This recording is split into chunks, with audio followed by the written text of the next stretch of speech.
Hello and welcome back to my channel. My name is Amanda and I am a therapist living and working in Lagos, Nigeria.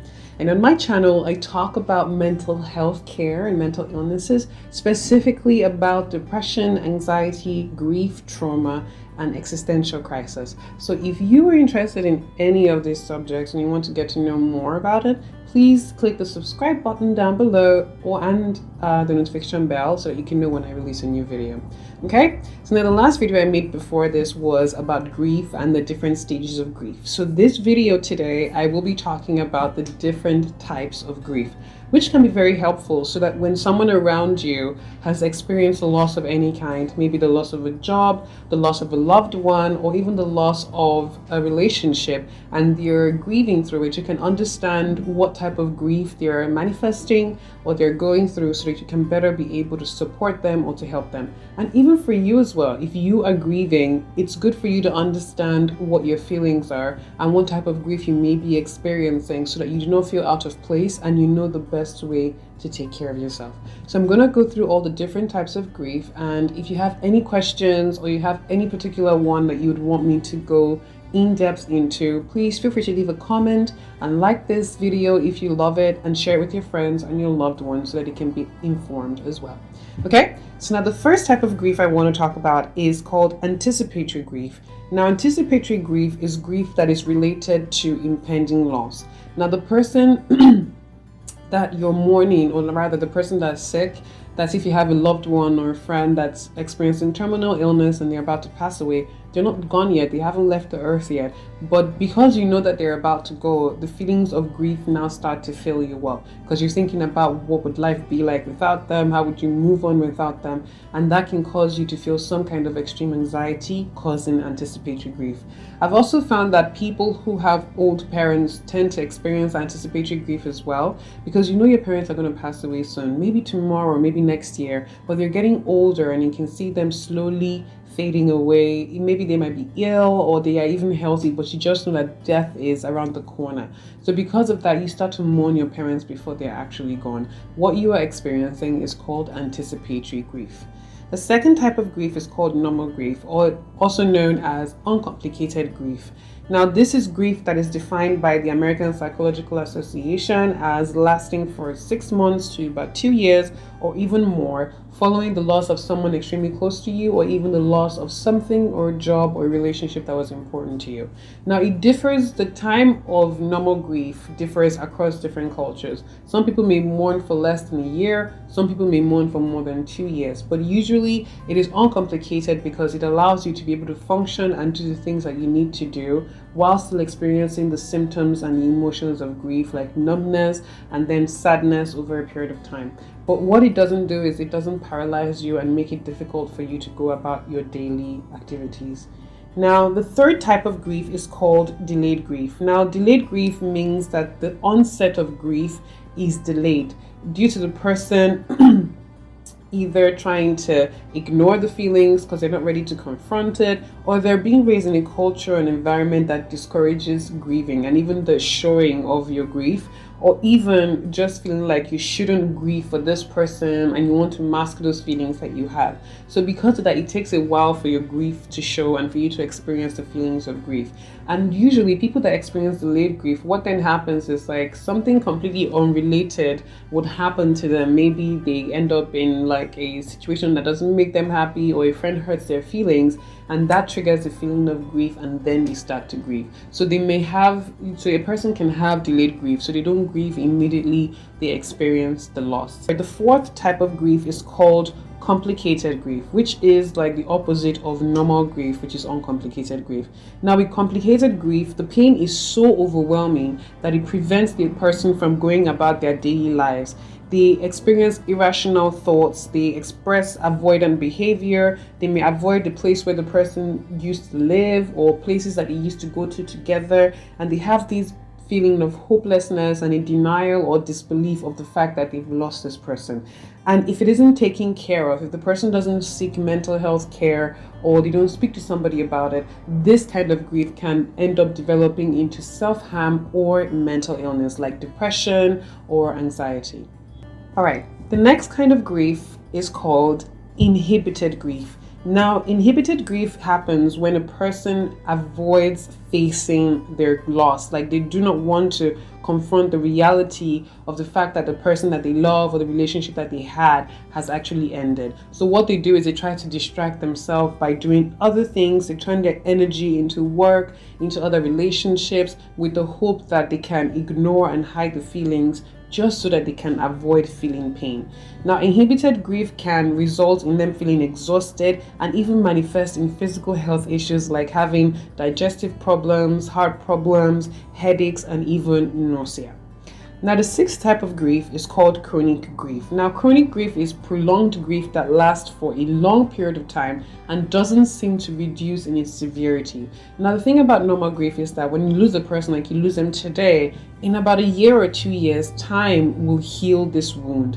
As you go on along, the baggage of the grief becomes a lot easier for you to carry. But for people that have chronic grief or that experience chronic grief, no matter how long time has gone, 5 years, 10 years, the severity and the intensity of the loss does not seem to reduce over time. And some doctors speculate that the reason why this happens is because they are finding it very difficult to let go of the person that they've lost. The next kind of grief, the seventh one, is called disenfranchised grief. Now, disenfranchised grief happens when you lack social recognition or even social support for your loss. And this happens when people like lose a pet. In a place like Nigeria now, if you lose your pet and you tell people you're grieving your pet, they'll be like, why are you grieving? It's just a dog or it's just a cat. The person in that situation may experience disenfranchised grief. If you are in a relationship like a same-sex relationship and the person you love passes away, but you don't have that space to fully express your grief and truly mourn them to the depth of your, like the honest depth of your relationship, what you may experience is disenfranchised grief. That is, your society does not support your feeling of grief towards your loss. Now, the next kind of grief, which is the eighth type of grief, is called absent grief. Now, absent grief is defined as no grief being experienced after a person has experienced loss. So let's say someone you love dies and the person next to them, maybe their lover or their kid, just does not express any symptom or any signs of grief at all. What you define that is absent grief. Now, what that could be, what can bring about absent grief is two things. Number one, they could have had anticipatory grief. So they know this person is going to die. They felt the feeling of grief before the person has passed on. So when the person passes on, it's more like a relief that they're gone now and I can now move on with my life and I can mourn them in a much more quiet way. I mean, I've already felt the feelings of grief before they passed on. Now I can like move on and just like let them go. Good. Now, some other people on the other side could experience absent grief because they are not able to accept. So they rather avoid or deny that the person has gone, or they don't want to believe that this person has passed away.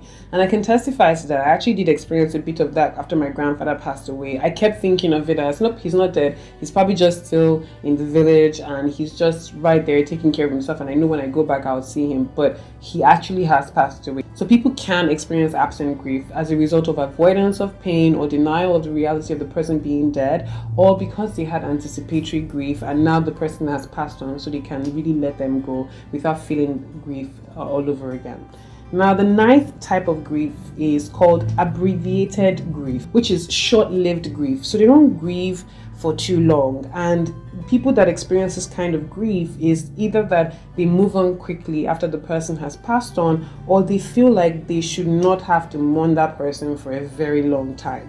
So the grieving process is very, very short. You may expect them to be mourning for like 3 years or like a whole year, but you just realize like after like 4 months or 3 months of the person passing, they're really in a very good place. It could be because they have a healthy way of coping, or they were supported by other people around them, or that's just the person that they are. And it also could be as a result of having anticipatory grief. They already experienced a sense of loss before the person passed away. So when the person that eventually passed, they didn't spend that much time mourning them or grieving them. They were able to move on quickly.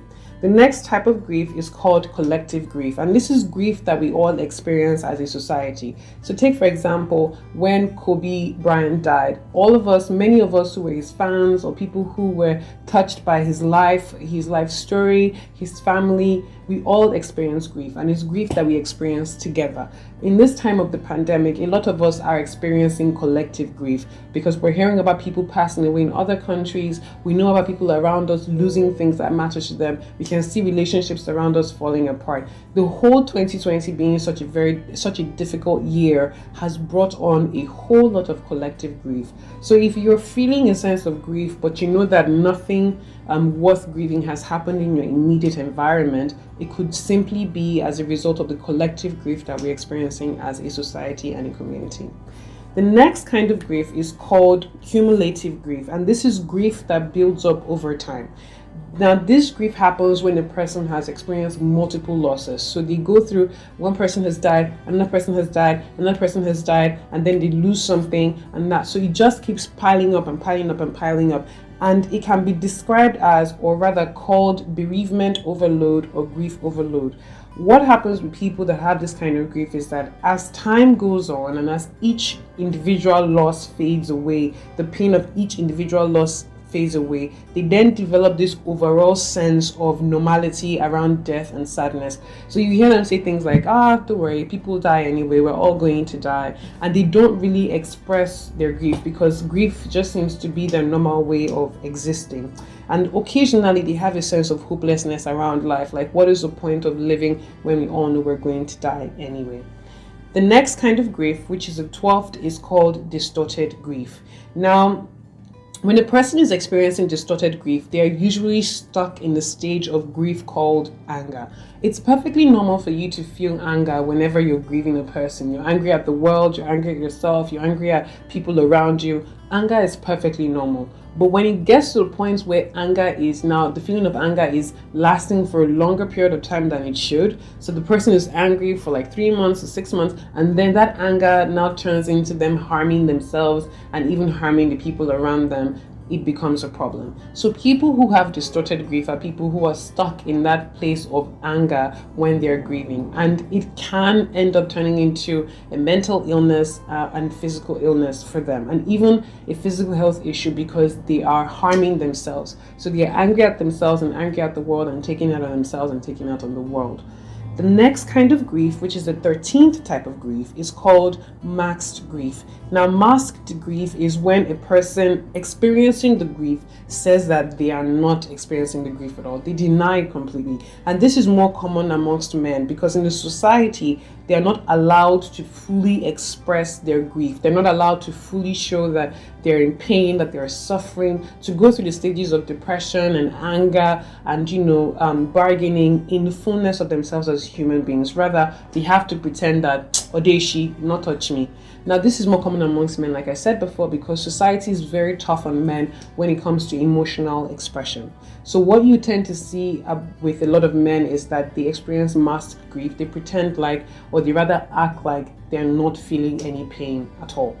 Now, the 14th type of grief is called prolonged grief. Now, when a person is experiencing prolonged grief, they are stuck in their feeling of grief and their feelings are intense. So it's a long period of time and it is very intense. It's kind of like chronic grief. And they feel like, and during this time when they're grieving, they have a very deep yearning for the person that they have lost. They want them back in their life. They can't seem to figure out what life is going to be like without them. And they have this sense of hopelessness, a decreased sense of self-worth because of the person's absence in their life, and they find it very difficult to move on. And sometimes they even lack the desire to move on because they think that if I move on with my life and I no longer grieve this person, then it's like I'm letting these people go, leaving them behind, and they feel a sense of guilt towards it. So chronic grief and prolonged grief can be seen the same way. Some people may use them interchangeably because they have similar characteristics. And just like chronic grief, prolonged grief can actually end up turning into mental illness if the people that are experiencing this type of grief are not given adequate care and support.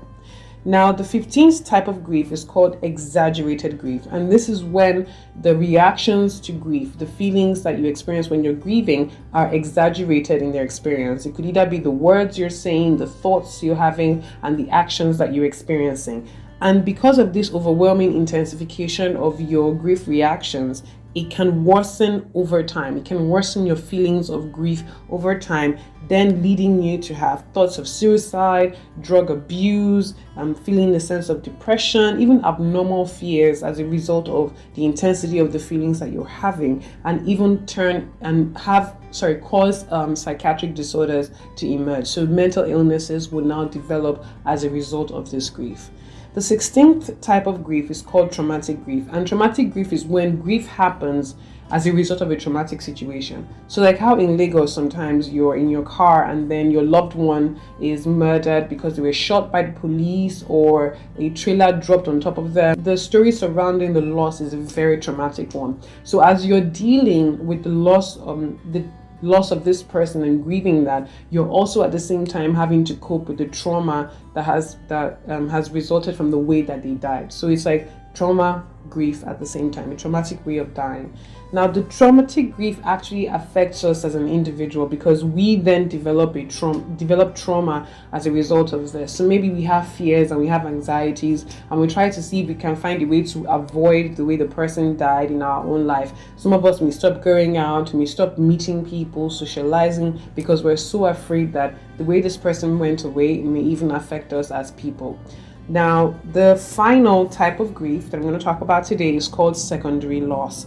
Now, secondary loss is when a person has a primary loss. So like your father dies or your mother dies, and then other things in your life are affected as a result of this person's death. So they die, so you now have to deal with the fact that they've died means that you have no source of income if they were the primary income earner in the family, or that the access you had to certain places or certain experiences, you no longer have them anymore. So it's like with the death of this person comes many other losses. So as you're busy mourning the primary loss that you've experienced, you are now experiencing other forms of loss added to it as well. So those losses are called secondary loss, and you can also experience grief as a result of that.